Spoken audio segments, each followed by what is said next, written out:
Hi, everyone.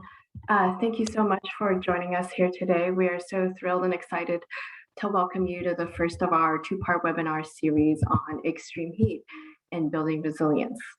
My name is Shelley Jang, and I am the chair of the Capital Region Climate Readiness Collaborative. Extreme heat is one of the deadliest impacts faced by Californians, and yet its impacts are also completely preventable. At least 600 people have died from extreme heat statewide between 2010 and 2019, and that's likely going to be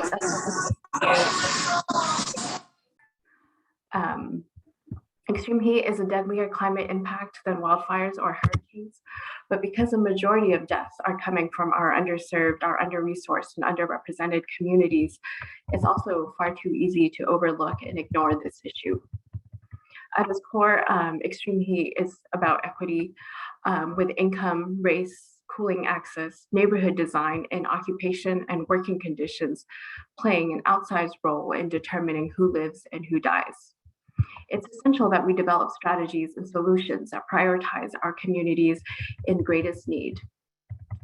The Capital Region Climate Readiness Collaborative has long recognized the severity and urgency of extreme heat.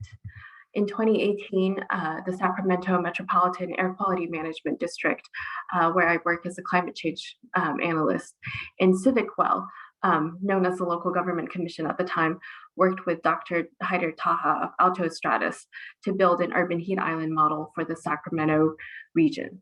This model helped us understand not only where the most severe heat island impacts in Sacramento are, but it also helped us identify the most effective strategies to reduce the urban heat island effect for each location in the capital region. Now we are working on recommendations to encourage the implementation of these strategies. We also run a working group on extreme heat, which Capital Region Climate Readiness Collaborative folks are welcome to join, as well as an annual PSA campaign on extreme heat. Through our work, we have clearly identified the strategies to address extreme heat, but the challenge is implementing these strategies, particularly as a region. That's why I'm so excited to welcome our speakers today, so that we can learn from them about effective implementation strategies that they have carried out in their jurisdictions and communities. And we also hope that through the Capital Region Climate Readiness Collaborative, as well as our partner collaborative, the Los Angeles Regional Collaborative for Climate Action and Sustainability, that you will be able to use these regional collaboratives as a forum to forge partnerships to support these solutions at the regional level. As I mentioned, this webinar could not be possible with our co-host and partner, the Los Angeles Regional Collaborative for Climate Action and Sustainability. I'm pleased and excited to introduce Erin Coots, who is LARC's Executive Director. Thank you, Shelley. A huge thank you to all of CRCRC's team and to the staff at CivicWell. You all really carried the day on making this happen, so I appreciate it. As mentioned, I'm Erin Coots, the Executive Director of the Los Angeles Regional Collaborative for Climate Action and Sustainability. My pronouns are she, her, and wanted to share that LARC is housed at UCLA, which acknowledges our presence onto the traditional, ancestral, and unceded territory of the Gabrielino Tongva peoples. I'll be brief in my introduction today. I want to share two things with you all.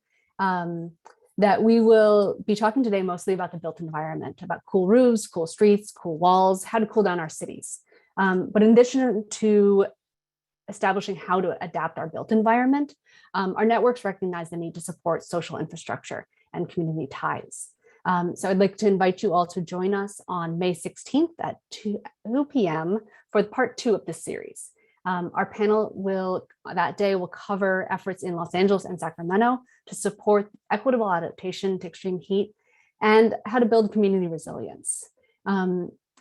If you are interested in joining us for that event, when we distribute notes or recording from today's event, we will include a link for you to sign up for that May 16th event. And I'd like to encourage you to sign up for one more thing. LARC is working on an extreme heat campaign. We would like to invite you all to be extreme heat ambassadors for the summer. We'd like to invite you to share materials about heat for about 10 weeks throughout the summer. And ideally bring your organizations along as well to invite them to share on their official channels this work. To share a little bit about what we're producing, we are collaborating with the LA County Department of Public Health to produce a 10-week social media campaign. We will cover topics from the physical and mental health risks of extreme heat, tips on how to cool down your commute, how to cool down without air conditioning, inequities in heat exposure, and also community advocacy efforts. And as I mentioned, sort of to broaden our reach beyond the Department of Public Health's channels, we are enlisting partners to distribute this work, to support this effort. We're seeking community-based organizations, city officials, city departments, county departments, academics, even those who are outside of Los Angeles. We welcome you all to join. We will provide you all with the materials and beautiful infographics that we have some students working on, and we invite you to share them. I will share in the chat links to a little bit more information about that campaign and a link to sign up to share materials. So as a recap, join us on May 16th and join us all summer long. With that, I would like to introduce our speakers. We are going to hear some strategies today on how to cool down our built environment. Our first speaker will be Maria Cutter. Maria is the Executive Director of the Global Cool Cities Alliance, where she develops and manages policies and programs that build resilience to extreme heat, including the C40 Cool Cities Network and the Million Cool Roofs Challenge. With that, I'll hand over to Maria.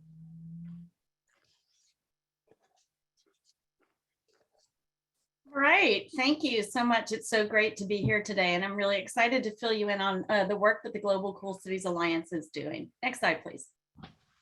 So I'll start out by giving you an overview of what Global Cool Cities Alliance is doing and how our mission is united with equity, health, and obviously cooling strategies, and then get into specifics on a new strategy that we have launched, the Big Bold initiative to advance pavements as a robust strategy to manage urban warming. So first off, a little bit about the Global Cool Cities Alliance. We were formed in 2011 in an effort to, I was actually not done with that slide, but this is fine too, in an effort to provide leadership in the space of cooling, and we really deal with roofs, walls, and pavements. So we're looking at surfaces, built environment that can be cooled through passive solutions. So again, we want to grow the amount of people using cool surfaces, make connections between technical experts, research, academia, and then the practitioners, the end users, like you guys on the call, that are the ones that are looking for strategies to build resilience to heat. Next slide, please. So here's an example of our breadth. We have a lot of activities in the US with, the cities, the dots you can see there represented, but our work through partnerships with the C40 is with the Cool Cities Network. And we run that a practice area for them, which includes quarterly calls and an annual in-person visit, which hasn't happened last year, a couple of years, but we will be resuming that as well. So this is sort of the scope where we work. And then similarly, the Million Cool Roof Challenge just wrapped up, and it included 10 cities that were selected as finalists to do cool roof installations that yielded over 1 million square feet of cool roofs. And that was primarily in the developing countries. So similar type of distribution, except not US based. Next slide, please. So why should we care? Why does the Global Cool Cities Alliance mission of advancing policies and programs to manage heat matter? Well, it matters because almost every aspect of our daily life is touched by extreme heat and rising temperatures. So, the most deadly is mortality. And for every 30 degrees of warming, there are 5 additional deaths per 100,000. So mortality is impacted directly. Violent crime goes up to the extent of almost 1%, again, for every 30 degrees of increase. So that's another thing that's very overlooked, I think. Educational outcomes. There are specific studies that show educational attainment is lower in areas of extreme heat where there aren't strategies for the students to be cooler and have more comfortable schooling. Another one is energy. So for every 8 degrees of temperature rise, we see a 20% increase of energy demand. So that's significant because we know using more energy releases greenhouse gas emissions and increases the demand for energy as a topic in general, and then that leads to brownouts, blackouts, etc. So another thing that would have a negative aspect on health of communities if there's blackouts and they don't have access to utilities that can cool their homes. Next slide, please. So wanting to talk about the health impacts of urban heat. This is one of those things that statistically impacts underserved populations more so than other populations. So you can see from this slide, you get significant increase in hospitalizations that arises from every degree of warming. And the temperatures on the left side of the screen, the y-axis, so you can make those correlations. So mortality goes up as well, but an extensive increase in hospitalizations as well. So that's important to note when we see that. The direct adverse impacts on quality of life. And of course, part of this is tied to the fact that heat exacerbates ozone formation. Ozone, ground level ozone isn't ubiquitous, it is formed through the interactions of volatile organic compounds or chemistry in the air around cities, and the heat actually creates ozone, the formation of ozone. So increased temperature drives ozone formation, which then again has health impacts as well. Next slide, please. This is an example of a map that is from Los Angeles, and it is a direct correlation between surface temperatures along the bottom and income, which you can see that the inverse are directly, it's directly proportional. And in those communities are also underserved populations or communities of color. And you can see that this is specific research that backs that up. This specific slide shows temperature and income. You can also make these correlations to many, many other metrics that go along with social determinants, as well as specifically historical disinvestment by communities. This same demographic of income and adverse community outcomes will be reflected. Next slide, please. So why do we care about pavements? Well, nearly 40% of our communities are paved, contributing to urban warming. So what this does is this highlights the opportunity for cooling that can be gained through cooling practices on pavements. So you can see there's a great need to have solutions that create cooling through pavements, or at least make them less bad in terms of temperature absorption and retention. And so we see this as a great opportunity to advance that, that sector. Next slide, please. So here's an image that shows two different types of cool pavements. So one is by increasing reflectivity. So it reflects the sun's energy rather than holds it. And also it decreases the overnight temperatures because it absorbs less to begin with. So it allows the temperatures in the air to actually cool, which is one of the main issues of the urban heat island, is that communities are unable to recharge overnight.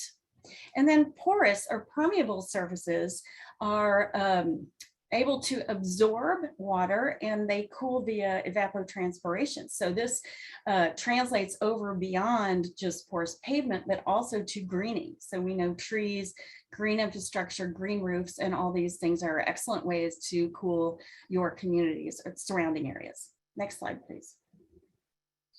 So this is an excellent slide. This is an actual results of surface temperature map that was taken from the International Space Station at midnight. So it's very fascinating to see that the coolness that is circled in the green on the left side correlates to the street on the right, which is Stephanie Drive, an area that had cool pavement coatings in a community in Los Angeles. So the fact that this was seen from the space station, and this is, you know, just 2 years old, is extremely positive and very validating that cool surfaces really do have an impact. And even given the granularity or the sort of low level granularity, you can still see that the cooling has an impact farther back from just the actual street going into the homes, etc. Next slide, please.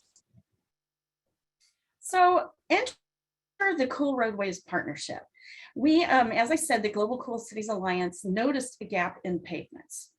Communities do lots of tree planting and have lots of strategies for cooling. And trees are awesome. They're the best way to cool, but they take time. Whereas with pavements, we can find a way to install cool pavements and have a more instantaneous reduction in temperatures. So we launched this in December of 2020. So really started getting traction in January of 21. And you can see all our member cities there. We are currently actively engaging more folks and would love to have more participants. In addition, 13 of those cities are working on demonstration projects. So we emphasize the need for demonstration projects because the seeing is believing. It's all well and great to see these advertisements and images and stories about what other communities are doing, but when you can see it on the ground in your community, that makes all the difference. Also gives folks an understanding of the durability that you will get over time and the colors. So reflectivity is not limited by color, is more about the formulation of the materials that are placed on roads. Same is true of roofs and other surfaces, etc. So we can just go to the next slide then. We did a request for information as part of the kickoff of the Cool Roadways partnership. And the reason we did this, because we didn't feel like there was enough understanding of which manufacturers were in the space, who is making cool materials, what are their advances, what type of changes have happened, how much does it cost, what's the durability. So we put out this specific set of questions, again, in December of 2019, and we got responses from 12 manufacturers. So as you can see there, the images are on the right. The link at the bottom is a place you can go on our website to see all of the submittals from these companies. Some submitted images, some submitted, a lot of technical information. So if you're interested in more details of what we found out from the request for information, please go there.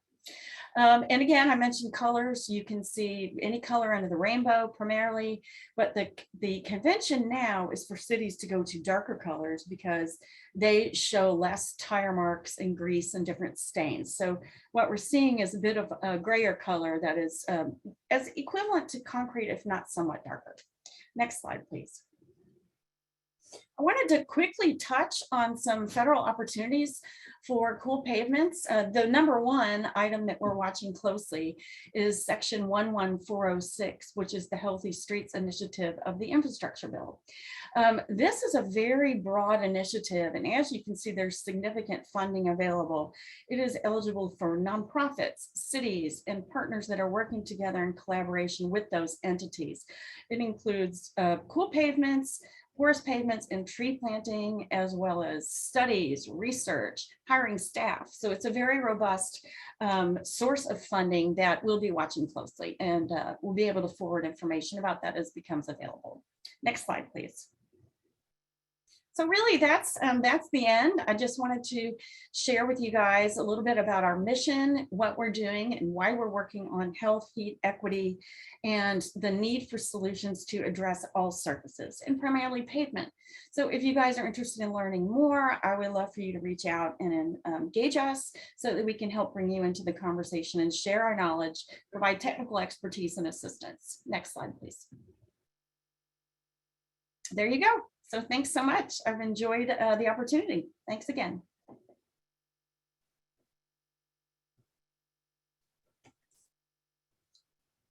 Thank you, Maria.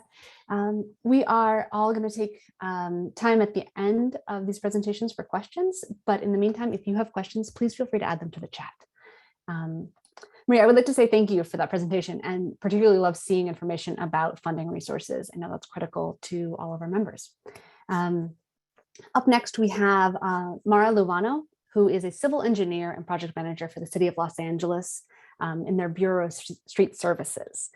She works on projects to improve equitable mobility, greening, and the cultural identity of all Angelenos. With that, I'm going to invite Mara to the floor. Great, thank you. And hi, everyone. So today I'll be presenting on our urban cooling projects in the city of Los Angeles's public right-of-way. Next slide. So Los Angeles is expected to become significantly warmer in future decades and is particularly vulnerable to heat-related health issues. We're one of the only US metro areas with heat-related emergency room visits and deaths in the winter. And when daytime temperatures warm up the built environment, the residual heat is released throughout the night and into our neighborhoods. So as you can see, even at 4 a.m., you can still see our network of roadways emitting heat. Next slide. And the urban heat will continue to become a growing problem. So due to climate change, our region is experiencing a greater number of extreme heat days when the peak temperature exceeds 95 degrees Fahrenheit. So in some of our hottest neighborhoods, the number of annual extreme heat days is expected to double within the next 20 years. Next slide. And similar to what Maria showed in her previous presentation, there's also a correlation between extreme heat and historic redlining. So this map shows where historically redlined areas across LA County. Areas in green are housing mostly in suburbs and what have now become wealthier and more affluent communities that were able to secure mortgages and loans, while the areas in red are less desirable in communities of color. And as shown in the chart, lower and middle classes in red and yellow are on average 8 degrees Fahrenheit warmer during summertime. Next slide.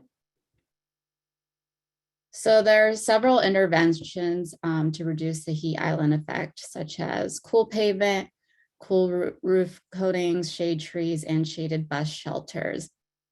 And as the Bureau of Street Services, also known as Streets LA, we are responsible for maintaining the public right-of-way throughout Los Angeles, which includes maintaining the city's roads, sidewalks, and street trees. So we have the opportunity to impact 3 of these categories and implement projects related to shade trees, cool roads, and shade structures of the public right-of-way. Next slide.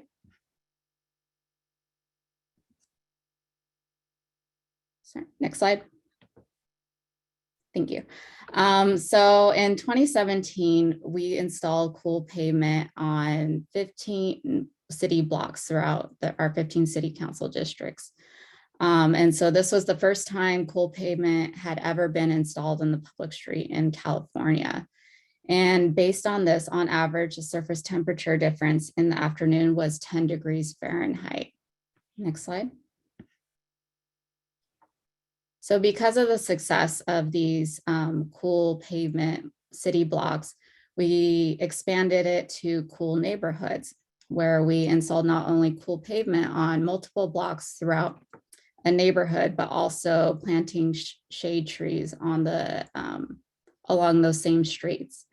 And so our first cool neighborhood was installed on Stephanie Drive in the Winnetka neighborhood in the West San Fernando Valley.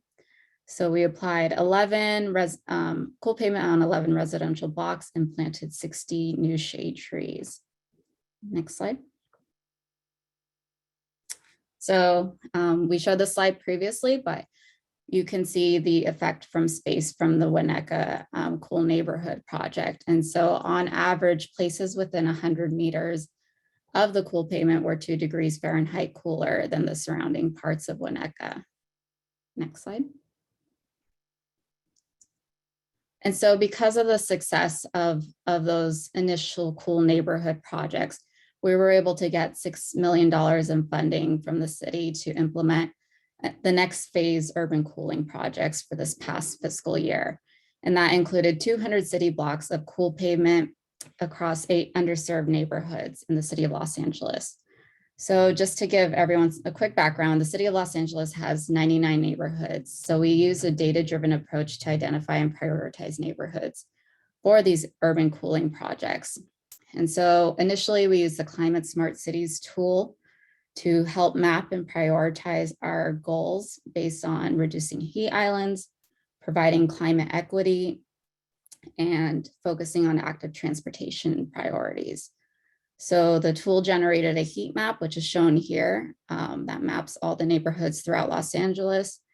And using an interdisciplinary team of engineers, architects, pavement, and urban forestry specialists, we then analyzed each of those neighborhoods and investigated the streets to make sure that they met the criteria for cool pavement as well as tree planting. And so, as I mentioned, we were able to get $6 million to implement these projects this past fiscal year. Next slide.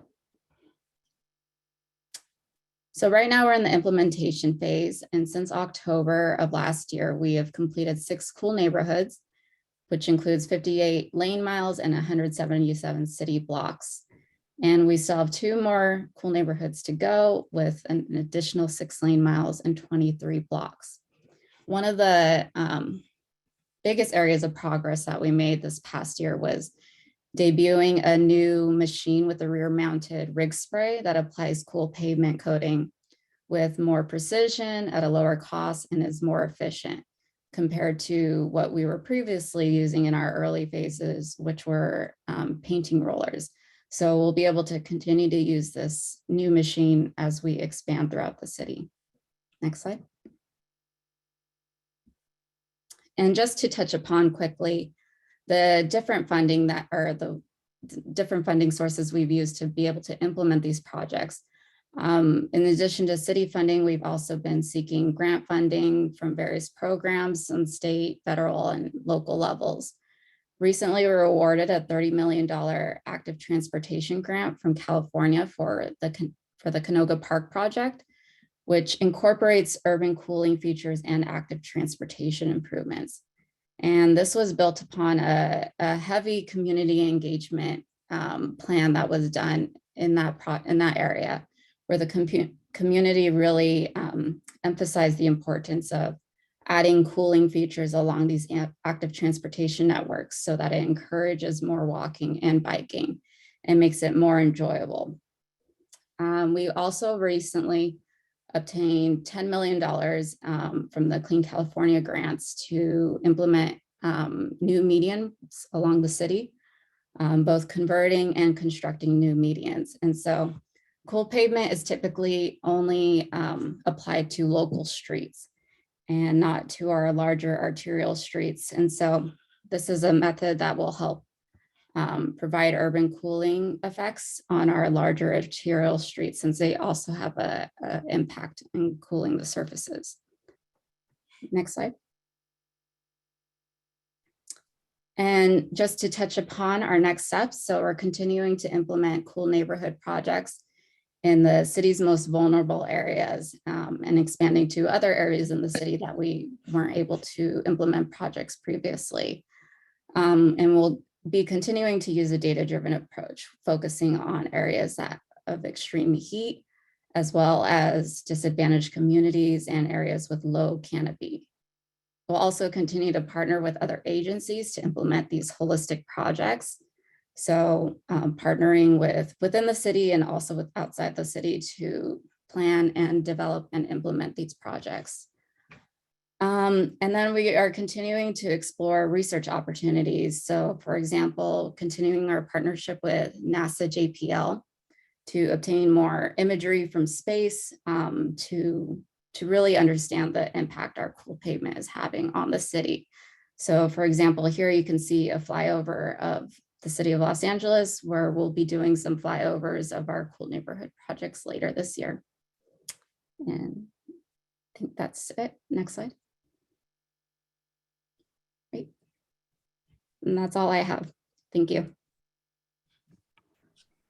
Thank you, Mara. It's so inspiring to learn about all of the work that LA is doing with implementing cool pavements and tree planting, especially in underserved and underrepresented communities. That's really exciting, and I'm so glad you're able to share with us today. Next, I would like to introduce Sarah Schneider, who is the Deputy Director of the Cool Roof Rating Council. The Cool Roof Rating Council is a nonprofit organization that develops scientifically supported methods for evaluating and labeling the radiative properties of roofing and exterior wall products. Sarah, thank you. I'd like to invite you to share your presentation with us. Yeah, thanks so much, Shelley.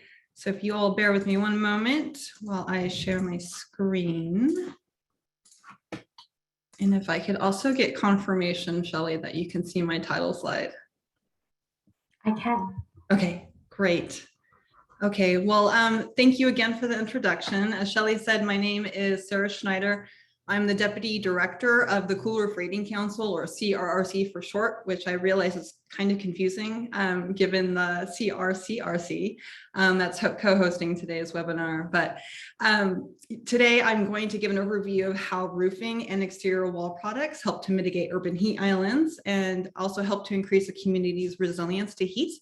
I'm also going to give an overview of some of the CRC's online resources that can help municipalities develop, implement, and enforce cool roof and wall policies and programs. But before I start with that, I do want to give a little bit of background about the Cool Roof Rating Council. So we are a 501c3 nonprofit organization that evaluates and labels the radiative performance of roofing and exterior wall products. We provide a public service through product ratings, research, and education, which supports the development of policies and programs centered around energy efficiency and mitigating the impacts of the urban heat island effect. And we do this by publishing the radiative performance ratings of roofing and wall products in online directories that, and then that data are then used by policymakers and program developers to evaluate various policy options, incentives, and programs. Though our data is used in the development of policies and programs, the CRC does not advocate for any specific requirements or make any recommendations when it comes to specifying the reflectance and emittance of roofing and wall products. We are also an ANSI accredited standards developer, and we currently maintain one American national standard, ANSI CRC S100, which is widely referenced in codes and programs. We're also an ISO 17065 accredited product certification body. And here in the state of California, we are the designated supervisory entity for roofing products in Title 24.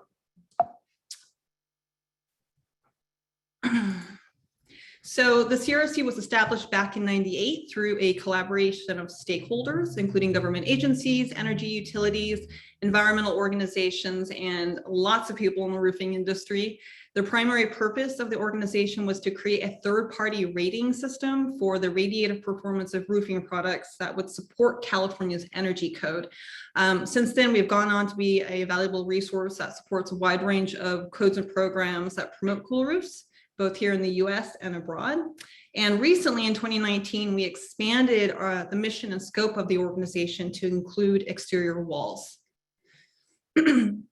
So I think that most of us have some understanding of how buildings can contribute to urban heat islands by absorbing the sun's energy as heat, particularly in areas where buildings are dark and surrounded by dark impervious surfaces with little to no trees or vegetation. But buildings can also play a role in mitigating those impacts with the help of solar reflective building materials like cool roofs and cool walls.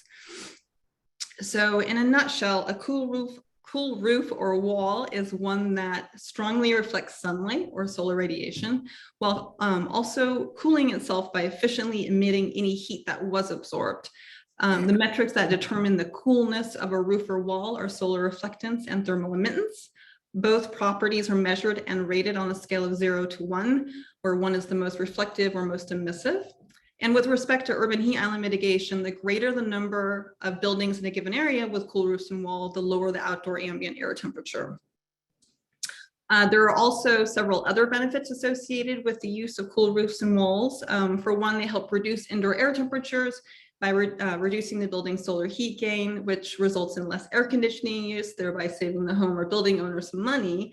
On a larger scale, they do help reduce the energy demand and strain on the electrical grid during peak times. So this does help with the reduction in brownouts and blackouts, as Maria mentioned a few minutes ago. On a larger scale, this reduction in energy use also decreases generation of greenhouse gas emissions.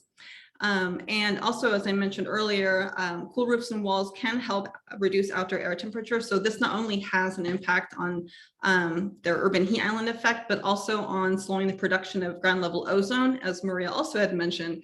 So there are some air quality implications associated with the use of cool roofs and walls. Now, in buildings without air conditioning, these materials can also help the interior stay a bit more tolerable during hot times of the day, which is also true of air-conditioned buildings during power outages. So a lot of research has been done on the energy savings potential of cool roofs. So I wanted to highlight a recent study that was funded by the California Energy Commission that went on to be published in a peer-reviewed journal that found that cool walls or solar reflective walls will also save energy can be as effective as cool roofs. In particular, the study found that the installation of cool roofs, particularly on the southeast and west facing walls, can result in annual HVAC energy savings for both residential and commercial buildings across all 16 of California's climate zones, as well as US climate zones 1 through 4. In terms of the types of products out there, particularly for roofing, there are a lot more than just white coatings available in the market. Naturally, white and light colored materials are going to reflect the most solar radiation, but there are products for both roofing and exterior walls in the market today that use infrared reflective pigments or reflective granules to achieve a higher solar reflectance while still appearing darker to the eye. So on the slide here is an example of coated roof tiles. The top row are tiles that have been painted in what we call cool colors or spectrally selective colors. And then their traditional counterparts are on the bottom row. So looking at the black color as an example, the cool coated black color has measured solar reflectance of 0.41, or it's 41% reflective, whereas the traditional black painted tile only has a measured reflectance of 0.04. Given all of the benefits of cool roofs and walls, they have been adopted into, widely adopted, I should say, into codes across the country. And we're seeing it also as countries abroad are also looking at ways to mitigate urban heat islands through their use of cool roofs and walls. Cool roofs have been adopted into the codes. It's all in all of the national model codes and standards for the past 20 years. Walls are more of a burgeoning solution, even though light colored walls and white walls have been around in existence for thousands of years. There is also green building or voluntary green building certification schemes like LEED or Green Globes that have cool roof and wall provisions. I do want to make a call out for a new pilot credit in LEED version 4.1 for it's a heat mitigation credit for the use of cool walls. It's good through April of next year, at which point the US Green Building Council will evaluate whether or not it should be turned into a permanent credit. Here in California, there are cool roof requirements in Title 24 Part 6, the Energy Code, as well as in CalGreen.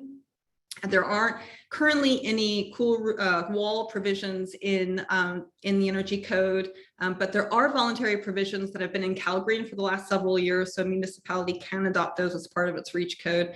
The CRC maintains a pretty extensive list. It's not exhaustive, but it's pretty extensive on our website, so I do encourage you to check that out after this webinar. So one of the primary functions of the CRC is the administration of product rating programs for both roofing and exterior wall products, which involves manufacturers and sellers obtaining what we call the radiative performance ratings through our processes. So the roof program has been around for a long time. It's well established. I think we're going to be celebrating our 20th anniversary of that wall program later this year.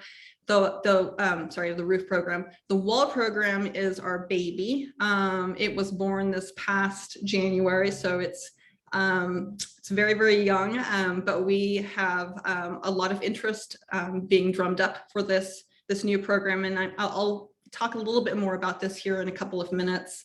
So the process essentially involves 3 key steps. The first one is what we call initial testing. So a new product sample, roofing or exterior wall, will be measured for its radiative properties by an accredited independent testing laboratory. Then those samples will be sent to test farms, accredited test farms in 3 designated climates here in the US to be exposed to weather for 3 years.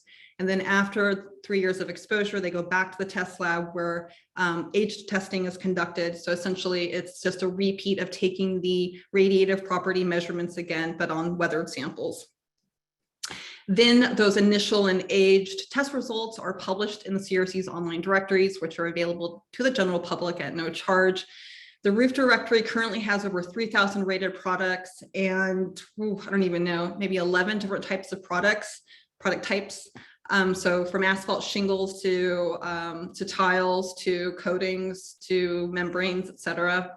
The wall program, because it's brand new, no wall products have been approved for ratings just yet. So we're hoping that in the next couple of months, we'll get some wall products rated. And those initial ratings will be available on the soon to be released wall directory. So in addition to those directories, rated products are also identifiable by CRC product labels and CRC rated product logos. Some of you may be well aware that here in California, the state requires the CRC product label for roofing products that are used for compliance with Title 24. Additionally, the CRC provides information on educational resources on our website, including information that's tailored towards specific stakeholder groups like home and building owners, contractors, policymakers, program managers, etc. I do encourage you to check out those resources after the webinar. And then, as I mentioned before, we do maintain a list of codes and programs and standards with cool roof and wall provisions, but we also have a list of financial incentives. We try to keep it up to date. Some of it is more up to date than the Desire database, and some of it may not be. So, but again, I encourage you to check it out after this webinar. And then the last thing I want to mention is a little bit more info about the new wall rating program. So it is the first of its kind in the world. We launched it this past January, as I mentioned earlier. And just like with the CRC roof program, we worked very closely in collaboration with industry and other stakeholders like government and environmental organizations, energy utilities, et cetera, to develop the technical and programmatic rules for this program. I have a few logos here on the slide. I just wanted to verbally acknowledge the founding members of the program. This is just a subset of the organizations and companies that were involved and still involved with the development of the wall rating program. LADWP, definitely want to call out a special call out for them because they contributed a great deal of money towards starting up the program. So we're very, very grateful and appreciative of their support as well as everyone else's. And you could navigate to the CRC's website, coolroofs.org, for more information about the new wall rating program, as well as our educational resources, and also to view the rated product directories. And with that, I will, I guess, save time for questions for the general Q&A in a little bit. So thank you for your time. Thank you, Sarah. It is really exciting to see so many resources available. I can see how they can be incredibly helpful in implementing cool roof strategies. Next, I would like to introduce Nuntara Key. Nuntara Key is the Deputy Director for Climate Resilience at the Governor's Office of Planning and Research and the Chair of the Technical Advisory Council for the Integrated Climate Adaptation and Resiliency Program. Nuntara, the mic is yours. Great. Thank you so much, Shelley, and thank you for the invitation to be here today. Really excited to have heard the wonderful presentations before and to be a part of this conversation. So thank you again. I'm Nuntara Key. I'm Deputy Director for Climate Resilience in the Governor's Office of Planning and Research. And today I'm going to outline two aspects of the state's work on extreme heat, specifically our efforts to build a more strategic approach to addressing the impacts of extreme heat across the state, and also our commitment to funding extreme heat adaptation solutions through a number of funding programs that have come through recent climate budgets, of state climate budget. So with that, next slide, please. So great. Sorry, I think there was a slide before that. No, okay, we'll stay here. So thank you. So I'm going to start just with some background and dive in on a little bit of context. Some of the other speakers have already discussed, and I think everybody here on the line understands the impact that rising temperatures have across the state.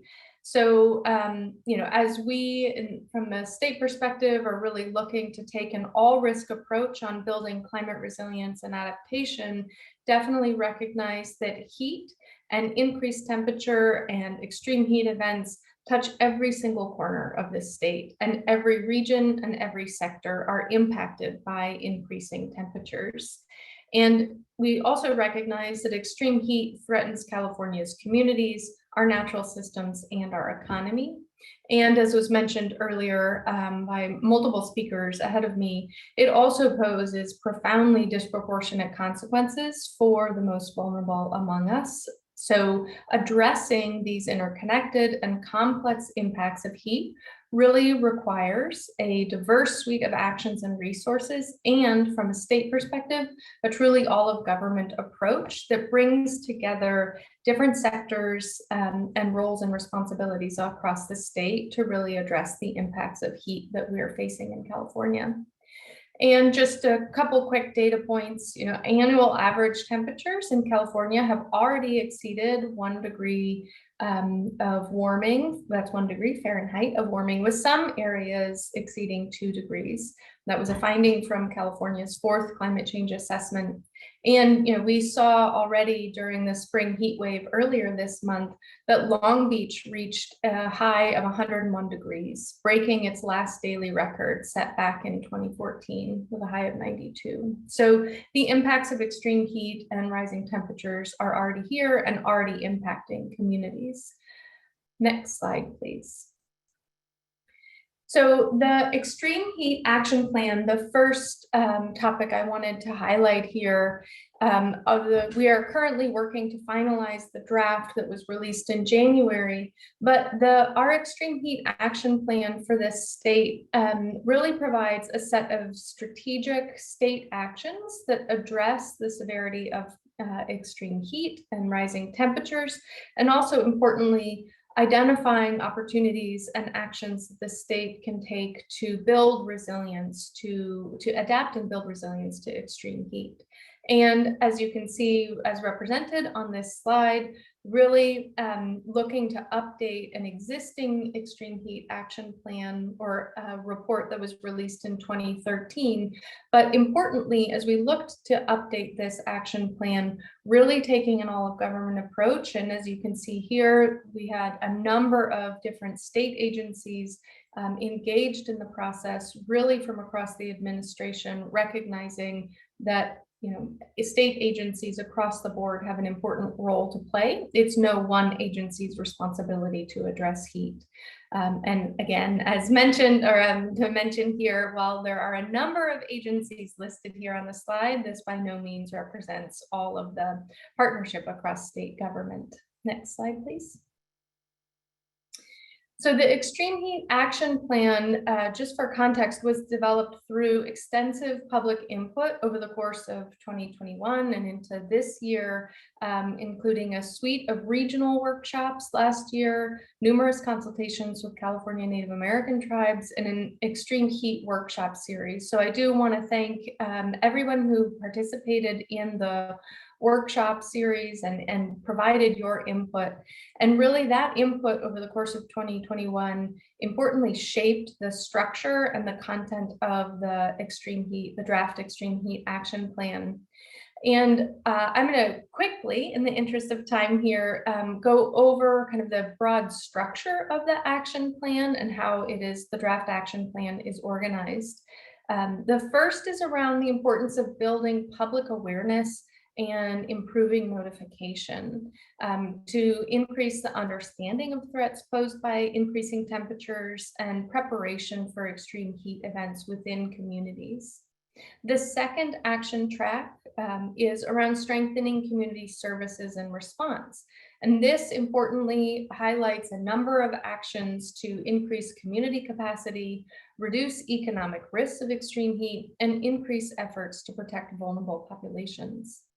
The third is around increasing resilience of our built environment to drive action, across transportation, energy, building sectors, all that are looking to reduce heat risk.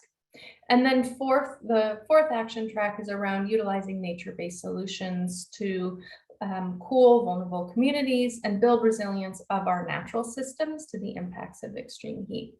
And importantly, across each one of these action tracks, there are actions, state actions, and both established, planned, and resource actions. So ways the state is already, taking action across these 4 action tracks. And then the second are a suite of recommended actions that address important needs or fill important gaps where additional or new resources may be needed for implementation. Next slide, please.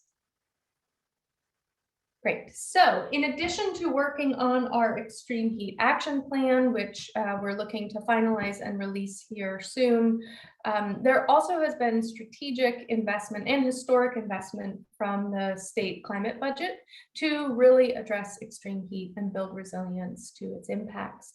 So through the 2021 climate budget that was signed last year, they included 800 million one-time general funds over multiple years to address extreme heat. And I'm not going to go through each of these here, but on the slide, we've listed out a number of the funding programs that are part of that package here. And what's important to highlight, and I'm excited to highlight, is these investments really are geared at driving across the suite of solutions that we need to be implementing. So looking at building, resilience of natural systems, looking at natural cooling, looking at our built infrastructure, and importantly as well, increasing capacity within communities to be able to respond to the impacts of extreme heat. Next slide, please.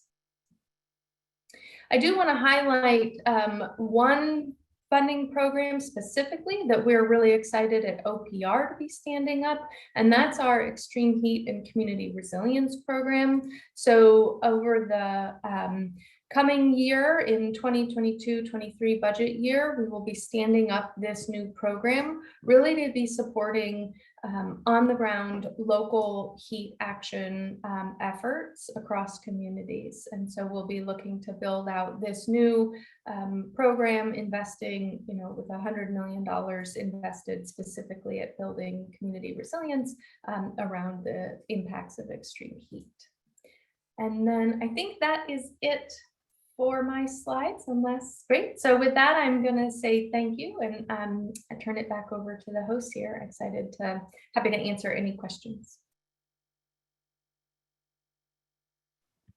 Thank you, Nutara. That was a wonderful overview of all of the fantastic work that the state of California is doing right now. Now we have about 10 minutes for a general Q&A session, specifically with questions for you and Tara, because we want to be respectful of your time. And so that, so please, we will also be taking questions on the technical aspects of cool pavement and cool roof solutions. And we have seen a lot of them coming through the chat, and we are collecting them. So please, if anyone has questions or comments for Nutara, this is now the time.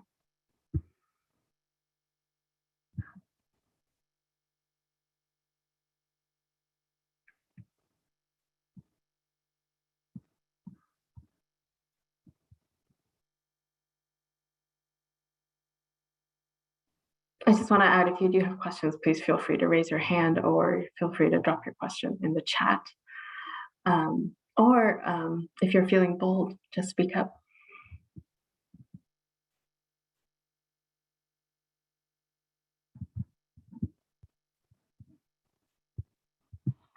Well, I'll just say it. I put it in the chat, but I-80 right by West Sacramento especially is in gridlock most of the time. So have there been any studies of the metal cars sitting in trucks?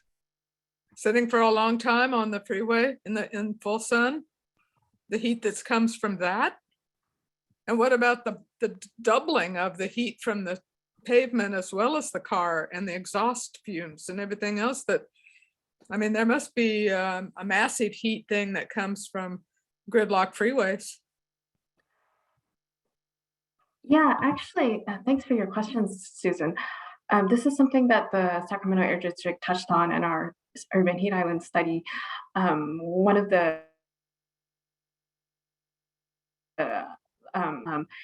waste heat from conventional gasoline powered cars is about, well, to put it a different way, electric cars emit about 20% of the waste heat from conventional gasoline powered cars.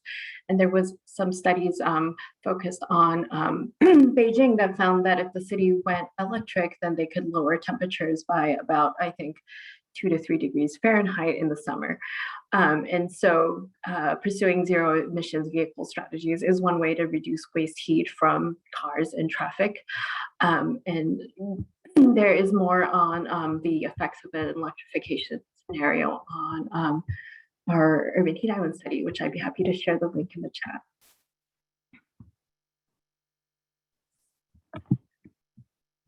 Erin. I was going to ask a question I have for Nuantara, but now I see two in the chat. I see one from Carrie Nixon, who asks, does OPR have guidance or a suite of municipal adaptation actions or projects that are eligible for funding through the Extreme Heat Program? Yeah, thank you for that one. And then also I see one that I think is kind of related just above that around kind of the process and the guidelines. So we are excited to be standing up our Extreme Heat program in the coming budget year, which will kick off in July. So in terms of timing and sequencing, once we get the funding through for the program, we will be building out the team and then going through a public process to develop guidelines for the program. So I would say in terms of timing for that, it'll be later on this calendar year, you know, and into 2023 as we're building out this program. So we don't have guidelines just yet. Really excited to be able to do this important work moving forward. And then in terms of the second question here, I'm going to pull back up for guidance for municipal adaptation actions or projects. We have a couple existing resources that I would point people to. The first is the state's climate adaptation clearinghouse, or our adaptation clearinghouse, which provides resources across all climate impacts, but there are absolutely resources, including case studies, including a case study of the wonderful work happening in LA that we heard about earlier today. And so I would definitely point people, and I can put the link here in the chat so people can get that, but there's a number of resources there. The other, which is not specific guidance on extreme heat, but our general plan guidelines do include guidance to local governments on implementing Senate Bill 379, which requires local governments to incorporate climate into their general plan. So there's general guidance there, which definitely touches on extreme heat, but is geared towards providing guidance on how to bring climate into planning activities across all risks.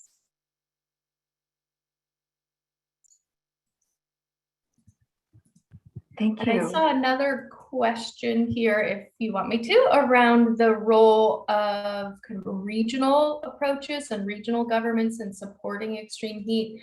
And I think that's a really important question, actually. Obviously, we need implementation at a local level, but as, and Shelley, you may be able to speak to this better than I can, because I think it came through some of the work that the research that you mentioned at the top, that the impacts of extreme heat and urban heat island can actually be felt at a regional scale across California, and many communities, whether it's the foothills in kind of the Sacramento area or similarly similar dynamics in LA, where the heat that is maybe generated in urban communities does travel and impacts other communities within a region. So both requiring both, an attention to understanding the source of the problem, implementing solutions there, but also providing benefit in other areas across a region. So I think it really is important that we be thinking about solutions that provide both local and regional benefits as we're thinking about extreme heat. And I would just put a plug that we are also standing up right now a regional resilience grant program through our office. And this is an area that we'll be also looking at through that program. Yeah, I think just to touch on that a little bit, yes, our study did show that regional heat island effects travel, and that coordinated implementation by neighboring jurisdiction actually can more than double the effectiveness of cool pavement strategies and cool roofs and trees. And so it's really exciting to see something like that happening in LA. And so one of the, I think, potentially having organizations like MPOs and other regional governing agencies coordinating strategies can be really helpful if there's any shared guidelines or shared design guidelines that can be adopted across the region or across the funding for new roadway transportation projects. That could be another solution. I think I see Enrique with his hand up with a question, and then there are also a couple more questions in the chat if you have a couple more minutes. Nuntara. Enrique? Thank you, Shelley, and thank you to all of the presenters and Civic Well and LARC for putting together this really informative presentation. I'm happy to see that the extreme heat conversation has been elevated, and that there's been a lot more attention put on this really deadly phenomenon. And I really enjoyed seeing all of the presentations on the various solutions and strategies that are being employed. My organization, Climate Resolve, has been involved with a lot of those presenters and has been involved with implementing those strategies here in Los Angeles. We've been doing that for over a decade now. So I'm really happy to see that extreme heat is at the forefront of a lot of people's minds. My question has to do a little bit is related to a bill that we have been running in the legislature now, going on 3 years. This year's version is AB 2076, the Extreme Heat and Community Resilience Program, that looks to establish a law that would ensure that there's coordination happening across over a dozen state agencies that interface with extreme heat. It establishes an extreme heat fund that will hopefully draw the $800 million that were allocated in last year's budget surplus, which Climate Resolve spearheaded, and that over 80 partner organizations throughout the state really stepped up and came to us to Sacramento to get that allocation done in an equitable manner. So we're really happy that extreme heat, again, is at the forefront of a lot of people's attention. I did have a question regarding the extreme heat action plan, and was just wondering what the status of that plan is and when we can anticipate that plan being rolled out. Thank you very much. Great, thank you, Enrique, and thank you for your continued engagement and partnership on all things extreme heat. Really appreciate it. To your last question on the extreme heat action plan, we are just finalizing now and looking to have it released in the coming weeks here, so very soon. That is really exciting. Nuntara, thank you so much for your time.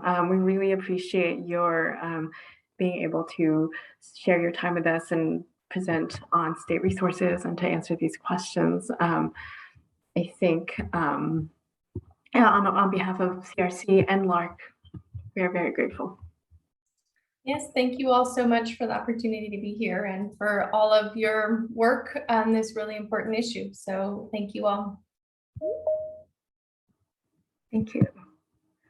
I think now we will move into addressing some of the technical questions that have been posed in the chat. I think just one of the ones that I just saw that I don't want to get lost is a question about Is there funding to transform the acres of asphalt in LA County public schools into green space, trees, native plant gardens, and vegetable gardens?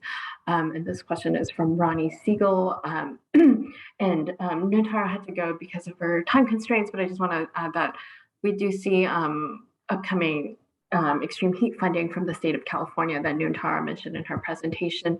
That could be good sources for that. But I want to open this question too to our speakers to see if you all know of any funding opportunities that can help public schools reduce their extreme heat exposure.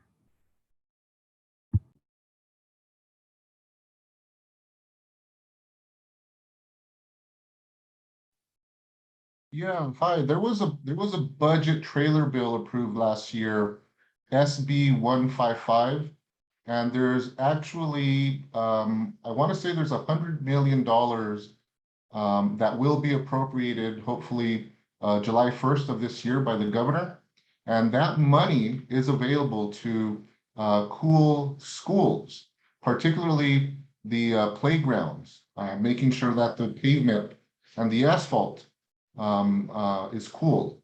But there's also money available for just school improvements writ large.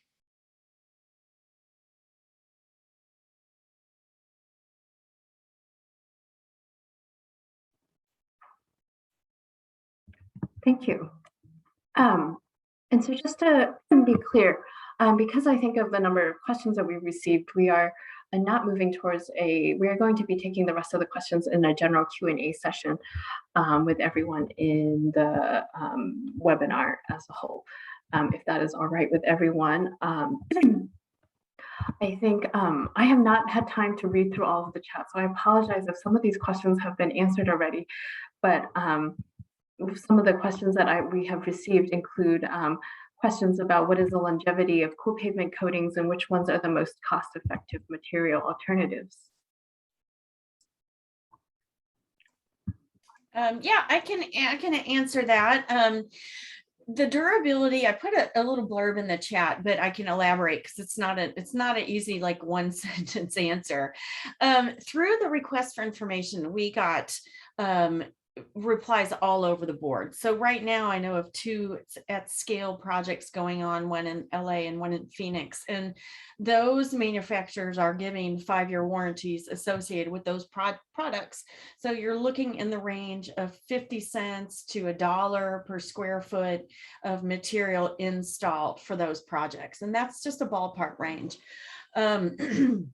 And then you have other products that range up to $1 a square foot or $2 a square foot. And then you have some materials that are much less costly, but they don't have the durability. And then sort of the final summary is that until we have more of these cool pavements on the roads, we won't have like true stories, case studies to be able to point to yet. But most of the data that these organizations have provided were based on lab tests.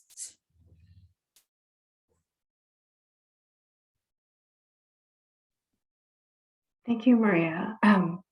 Just wanted to give a moment if in case anyone else wants to add to that response.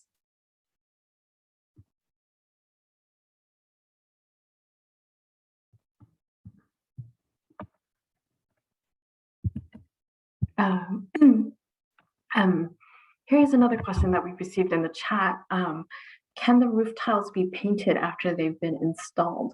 I don't know if the I think you mean if can the regular roof tiles be painted after they've been installed? All right, I think maybe to pose this question in a different way, are there any cool roof coatings that can be applied to existing roofs? Obviously that question's for me.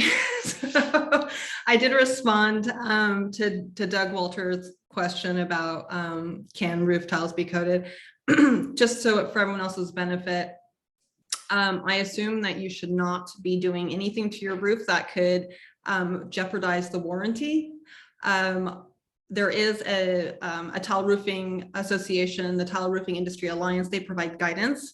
I recommend reaching out to that association for information, but there are manufacturers of roofing tiles that make basically cool tiles. They use a glaze as one technology to increase the reflectivity of those tiles. And then they also come, especially concrete tiles, come in a variety of colors. So just naturally, the lighter you go, the more sunlight that surface will reflect.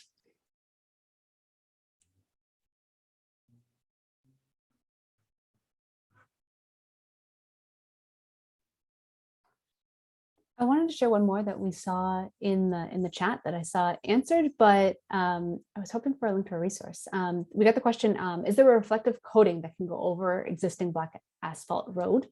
And if yes, could you share a link to a resource? Yeah, I'll take that one. There are plenty of coatings that can be installed over asphalt because some of them are asphaltic in nature, like their composition, and some are more acrylic based, then some are cementitious. So there's an array of materials that are out there, and asphalt is definitely one of the surfaces that is really a great surface for coating. So I can point you back to our website where you can read all about those different materials. I hope I answered that sufficiently, and I will drop our link in the chat.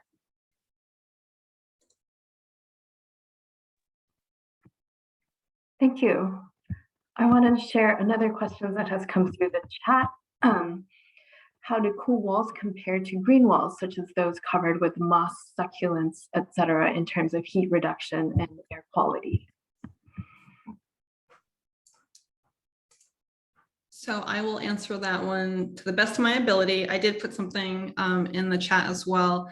I'm not aware of any studies that compared the implications of using a living wall or a vegetative green wall as compared to a solar reflective cool wall. But I mean, I would think that both walls would produce a multitude of benefits, particularly those related to air quality and temperature. You know, the lower hanging fruit would be painting a wall. Just like with green roofs, it's not, there are buildings out there that it just doesn't make sense for. And I would imagine that the same is for a green wall. So it's going to be a case-by-case situation, but ultimately they both will have positive implications for reducing temperature indoor and outdoor of the building, as well as an impact on air quality. But again, I think in terms of mitigating urban heat island impacts, given the lower, given the fact that cool walls would be considered the lower hanging fruit, it would probably cost less to maintain over the lifetime of the surface material that is going to have a greater impact than living walls. Thank you, Sarah. That's a tough question. And I feel like we also need to consider our local climate. Like, for example, in Sacramento, it's very dry. And so it may be more water intensive to maintain a green wall or a green roof, as opposed to some of the climates like in the Pacific Northwest or in the East Coast.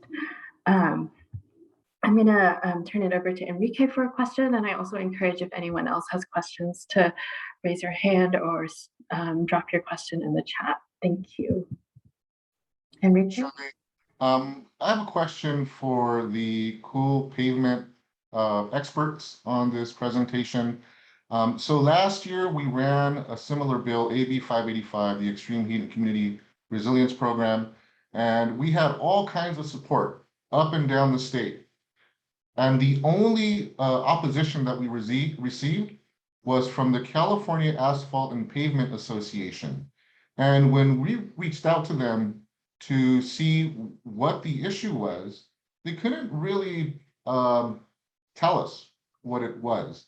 And so I'm wondering if any of you know or can speculate what it is about cool pavement coating that would cause an organization like CAPA to refuse to participate in those kinds of solutions.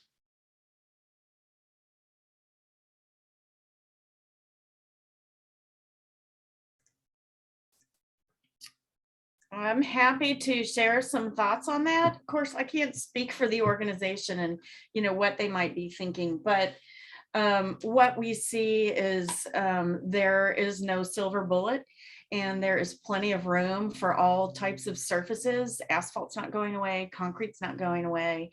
But for cities, communities, organizations, big box parking lots that want to have a cooler coating, then it's available. So I think that's the important thing we want to emphasize, is it is a specific strategy to cool the roadways. So if certain groups, aren't interested in participating, that's completely fine. So we, I wouldn't speak for them, but that is what we have seen. Thank you, because our bill does promote passive cooling strategies, Right. like cool paving, like cool walls, like cool roofs. So we were just perplexed that they would not want to be part of the conversation. Mm-hmm.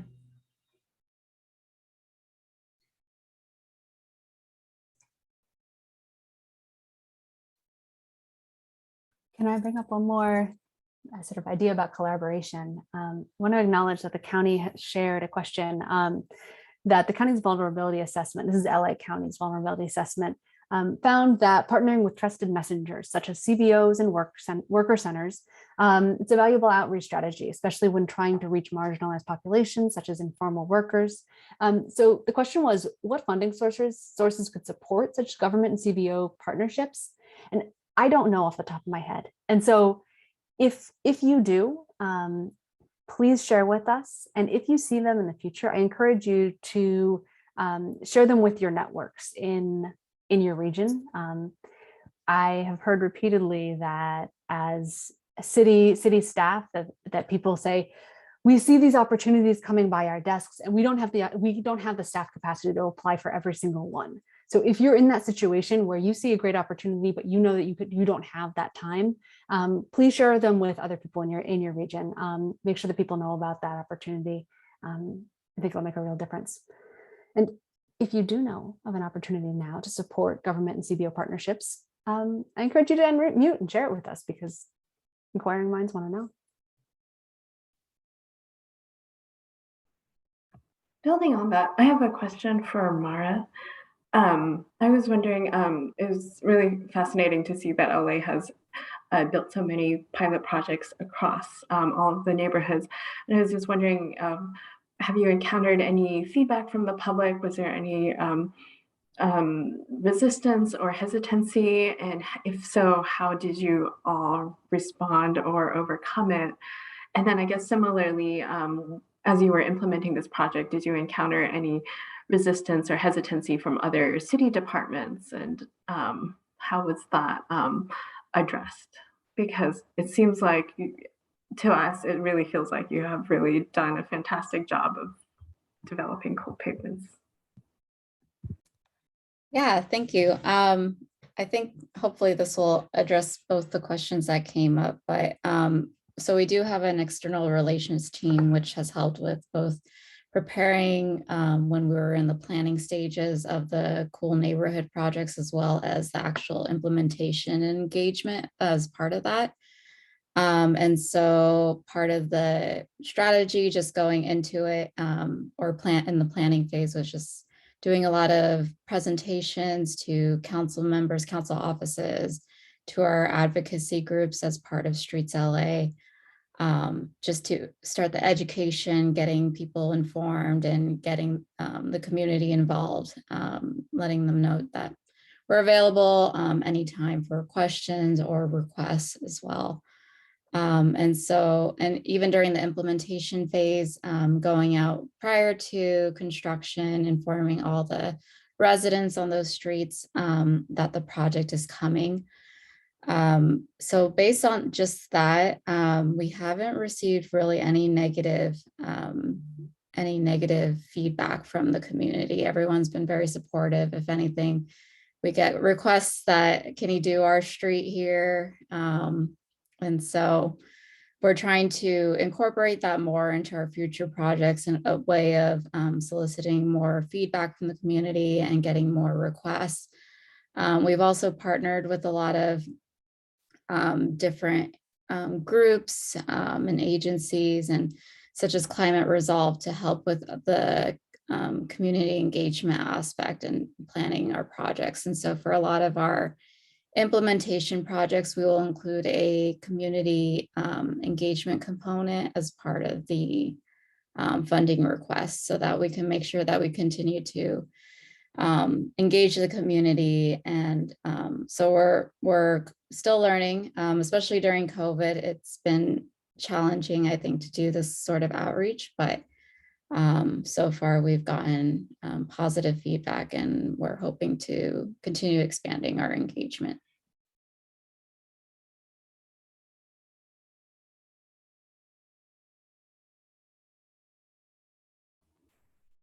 That's really wonderful. Oh, and I was wondering, did you encounter any challenges or resistance from other city government departments?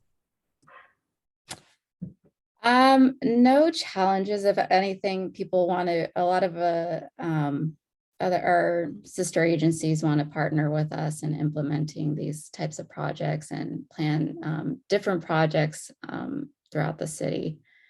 I know one of the challenges that did come up was as more studies are being done, we learn new things based on the cool pavement that's been installed. So for example, there was a study done that showed the effect of cool pavement could actually make it feel hotter at certain times of the day.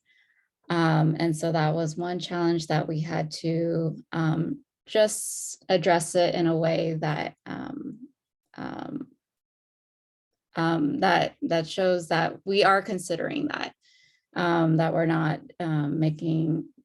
not trying to make it feel hotter. Of course, cool pavement, it feels hotter if you're standing in the middle of the roadway. So just reassuring people that the purpose is to make the surroundings feel cooler. So if you're walking on the sidewalk, for example, you wouldn't be feeling that effect. And just really and that's just the ongoing education as well, educating people that it's equivalent to concrete sidewalks, the quality or the reflectivity of cool pavement. Thank you, Mara, very much for your detailed response. I really appreciate it. We have just a few minutes left, so I want to see if there's any last minute questions. And also if anyone has any strategies or opportunities relating to outreach to underserved and vulnerable communities, we'd love to hear your comments and thoughts.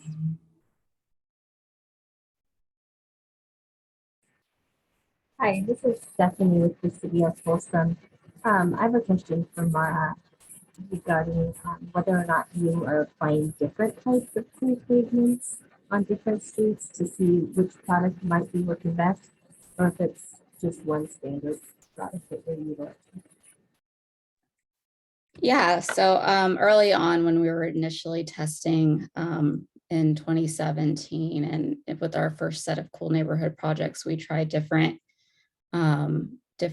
cool pavement technologies that were available at the time. And so based on that, we were able to gather data and see the effectiveness as well as considering the warranties and all the items that Maria had mentioned earlier. So for this past year's cool neighborhood projects, we just used one manufacturer for the cool pavement.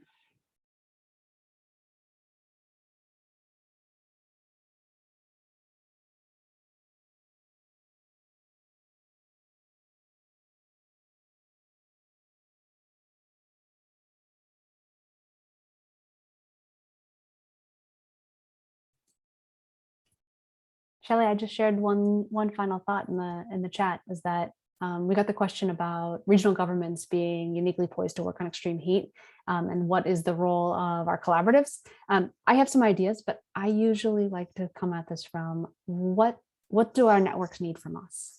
How can we be most helpful? And if you have suggestions for us, if you have answers for us in that realm, I encourage you to please share with us. Otherwise, I'll do what I think I should do, which might not be what you want.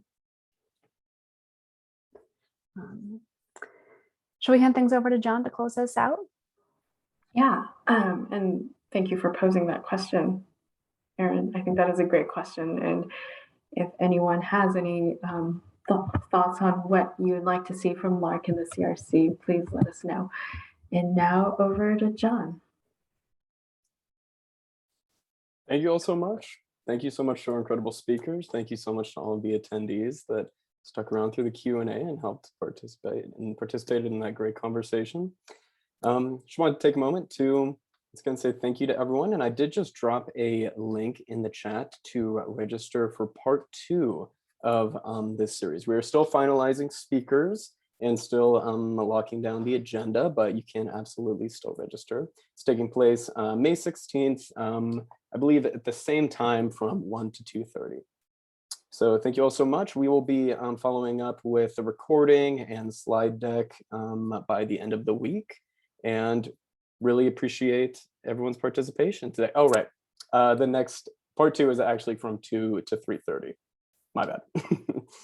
But really appreciate everyone's participation in the conversation today, and you'll be hearing again from us soon. Really, thanks so much, everyone.